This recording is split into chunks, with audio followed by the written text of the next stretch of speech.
سعد الله مساكم. هذا برج الساعة وهذه الساعة. الآن بطلع لهناك وأصور لكم أحلى منظر للحرم.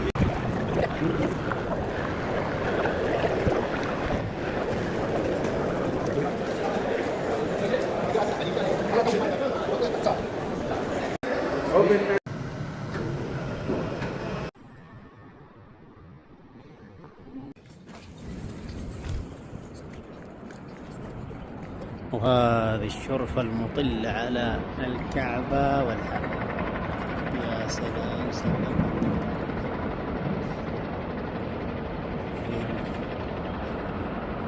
اللي جاي عمرة وما طلع المكان هذا يعتبر عيد العمرة مرة ثانية. بنصلي العصر هنا. أشهد أن محمدا رسول الله. حي على الصلاة، حي على الفلاح. هذا المكان الحلو. وهذه أكبر ساعة في العالم، 11 طابق داخله كله متحف، من فوق من عند الرقم 12 لا تحت لا هنا.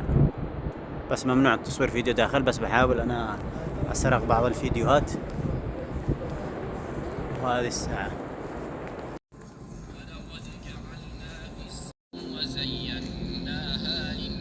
هناك عند الرقم 12 هذاك أعلى منطقة طلعنا وتحت. وبعدين يشرح لك تفاصيل الساعة، كيف تم صنع الفسيفساء، هذه اللي يسمونه الفسيفساء. قال لك شوف هذه القطع الصغيرة المربعة،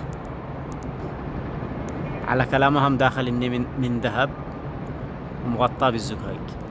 لا تقولوش هوف، على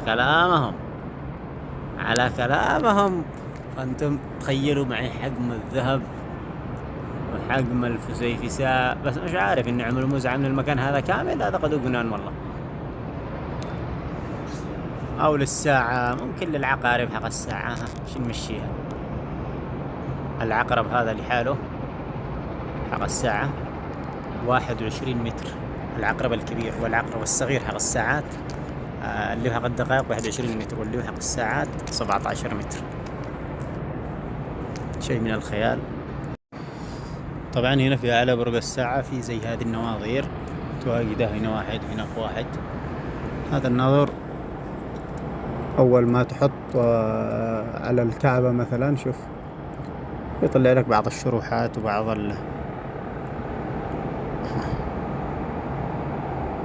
يطلع لك بعض المعلومات بالعربي وبرضه بالإنجليزي، لكن ما يحتاجش الآن. الجوالات قد تقرب أفضل من هذا. اللهم إنه هذا يشرح لك فقط. هنا مقام إبراهيم يشرح لك مثلا لما تروح هنا. شوف هذا الصفا.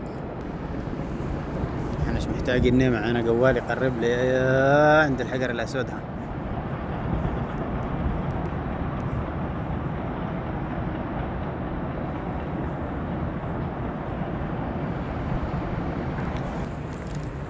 عموما أنصح كل الزوار بزيارة هذا المكان الحلو والجميل والرائع.